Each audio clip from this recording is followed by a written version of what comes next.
The commander of Operation Gothic Serpent was Major General William F. Garrison.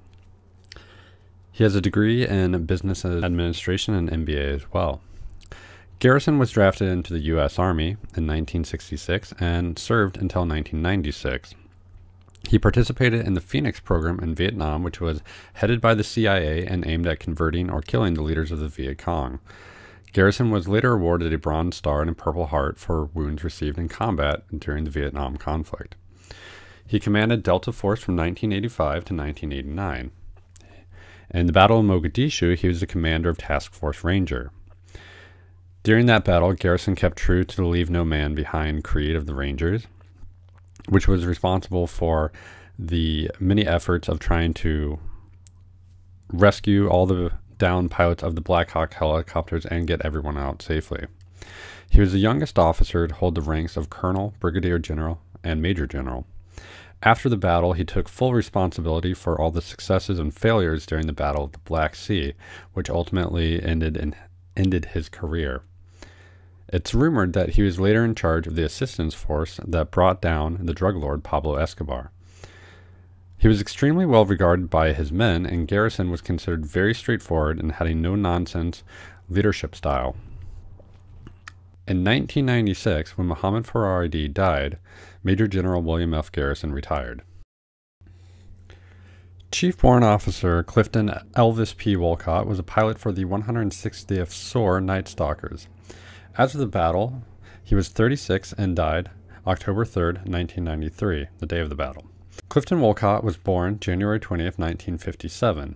He grew up in Germany and also in upstate New York. He received a bachelor's in aeronautics and then later went on to fly OH-58 Scout and AH-1 Cobra helicopters and then later Blackhawks. He was also an instructor pilot. Clifton Wolcott participated in actions in Panama, Saudi Arabia. He also received a Silver Star during Operation Desert Storm during the Gulf War. During the Battle of Mogadishu, he was the pilot of Super 6-1, the first Black Hawk to be taken down. He was awarded the Distinguished Flying Cross for gallantry during the battle due to his quick actions that allowed Delta snipers Senior Sergeant Daniel Bush and Sergeant Jim Smith to survive the crash and to begin defending it until help and the rescue convoy could arrive. Chief Warrant Officer Michael Durant is from Berlin, New Hampshire. He joined the U.S. Army in 1979. After flight school, he flew a TH-55 trainer and also UH-1 helicopters. In 1983, he completed the UH-60 Black Hawk Aviators Qualification Course and was assigned to the 377th Medical Evacuation Company in Seoul, South Korea. Michael Durant then went on to join the 160th SOAR in 1988 and became the first helicopter pilot to engage a Scud missile launcher. He was the pilot of Super 6-4, which was the second MH-60L Black Hawk to be shot down by an RPG during the Battle of Mogadishu. His crew survived the crash, however they were later overrun along with two Delta snipers, Master Sergeant Gary Gordon and Sergeant First Class Randy Shugart.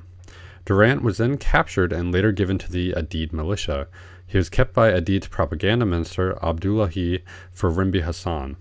After 11 days in captivity, he was released unconditionally under threat of further U.S. escalation.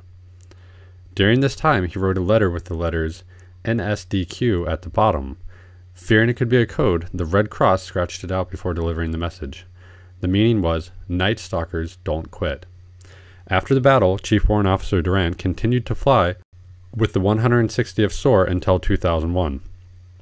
And when he retired, he had over 3,700 flight hours, with over 1,400 of them being flown under night vision goggles, which is as it should be for a Night Stalker. Lieutenant Colonel Daniel McKnight was in charge of the Ranger convoy that was to arrive at the target building after the Rangers and Delta Force had secured the perimeter and taken control of Aidid's men. Captain Miller was the leader of the Delta Force group, and he and his men were responsible for the capturing of Aidid's lieutenants.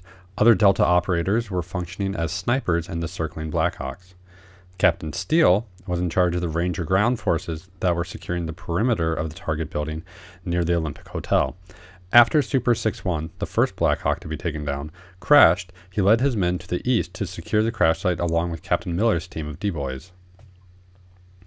Sergeant Eversman was the lead man of Ranger Chalk 4, which suffered the first casualty of the battle when Private First Class Todd Blackburn missed the rope and fell 70 feet to the ground below. This severe injury was the first of many events that began to complicate the battle.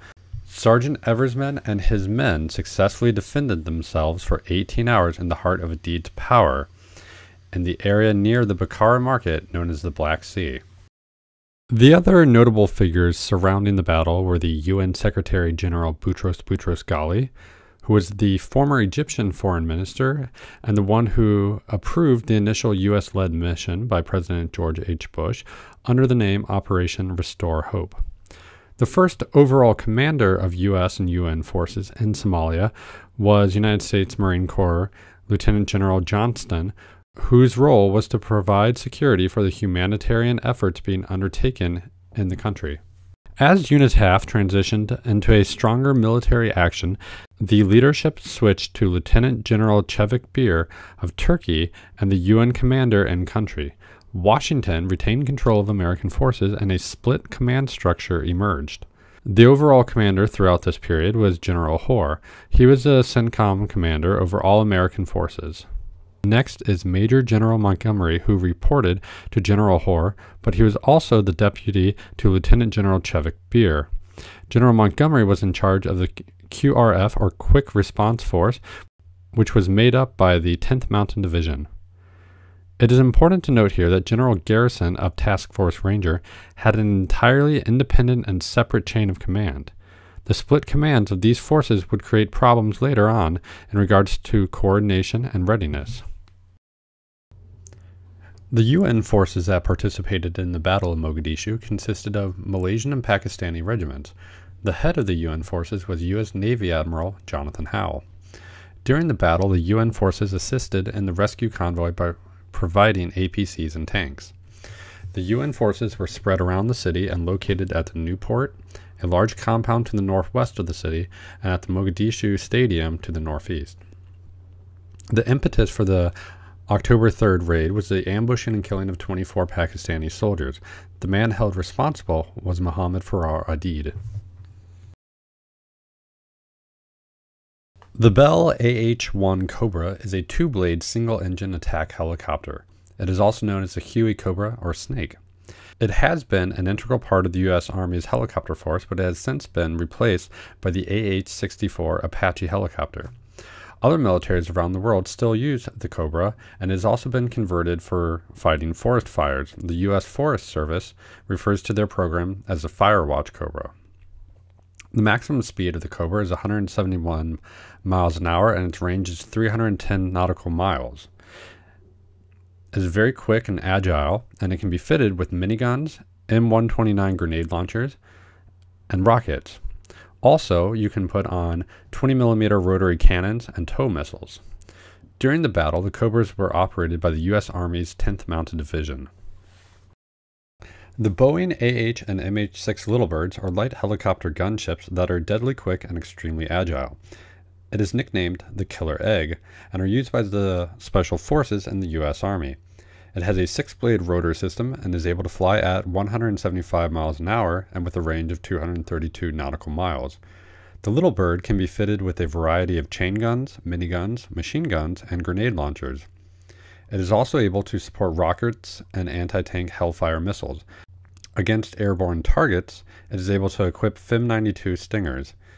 It can also be fitted with benches, which allow for SF teams to ride into a target location and then be supported by the Little Bird.